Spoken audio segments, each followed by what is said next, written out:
अपना मुकुट उतार करके श्री जी के चरणों में रखे और श्री जी के सिंहासन से टेक लगा के ठाकुर जी चरणों में विराजमान।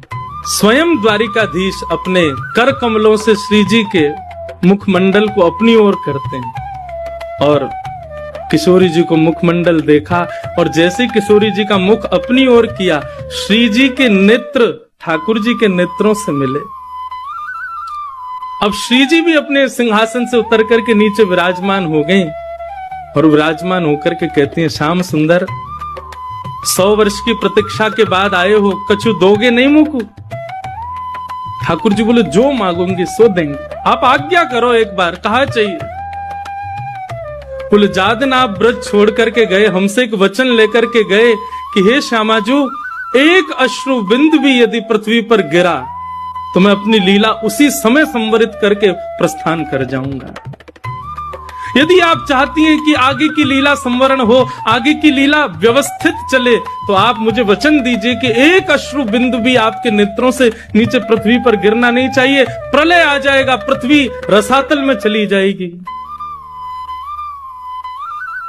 आपके वह वचन को निर्वहन करते भय आज 100 वर्ष है गए, एक अश्रु बिंदु भी मेरे नेत्रन से नहीं आई है। मैं आपसे यही मांगना चाहूंगा, आज मुंह को आज्ञा दे दो।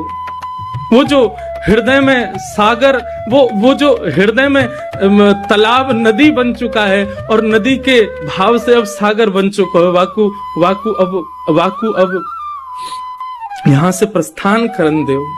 मुंह को रोवे को वरदान दे दो, मैं थोड़ा रोना चाहूं।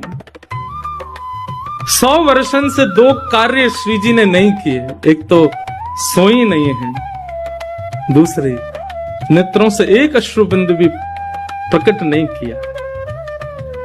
और आज ठाकुर जी के उस मधुर रूप को देख करके श्री जी कहते हैं, आप आज्ञा करो। ठाकुर जी भाव विह्वल हो गए, हृदय से लगा लियो। चिन्मय चैतन्य स्वरूप श्री जी और ठाकुर जी एक दूसरे में विलीन होने लगे। सब सखियां रूप को देख करके आनंदित होने लगी। ठाकुर जी के द्वारिका रूप, द्वारिकाधीश रूप से वह रूप को धुला करके अब वृंदावन चंद के रूप में उनको तैयार करने लगी।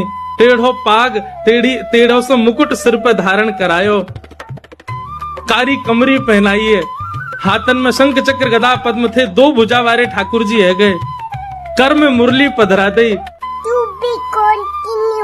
Nityananda Official at page.youtube.com